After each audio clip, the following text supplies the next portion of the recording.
An American Christian nationalist with ties to the Trump administration is supporting the Alberta independence movement. This article was published in the Globe and Mail yesterday, and this talks about how US leader Doug Wilson supports Alberta separating from Canada, which is something that most Albertans don't support. But I still think it's important for us to see who's backing this and to try to understand why. It notes here that a prominent American church leader with ties to members of the Trump administration has declared support for Alberta independence, which he calls a step towards establishing a government ruled by Christian principles. First of all, there's a lot that I could say here, but one thing I think is really important to do right now is give people an accurate kind of sense of the public in Alberta right now. It's indicated in the 2021 census in Canada that Christians make up less than half of the population in Alberta. Pastor Doug Wilson has prayed in the Pentagon, Council Defense Secretary Pete Hegseth, and won attention for his support of Christian nationalism, a belief that US law and society should function according to biblical precepts. This guy has a following in Moscow, Idaho, and there's also nearly a dozen congregations of his denomination that have taken root,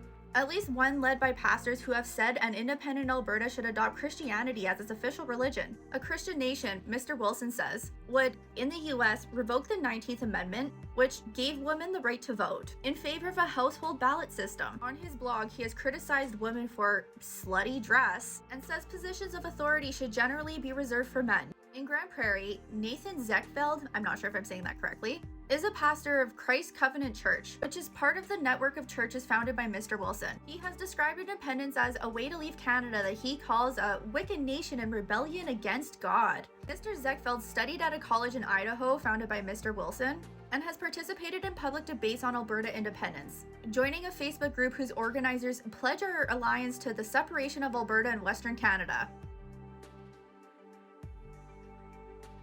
My prayer for Alberta is that we boldly declare Christianity to be the official religion of this new nation, Mr. Zeckfeld wrote on X in January. Mr. Wilson said that he has not given money to the independence movement and is interested in supporting his congregations. But if the separatists fail, he said, his church stands prepared to intervene more directly on Canadian soil. We'll be sending undercover missionaries, financial support for legal fights, he said.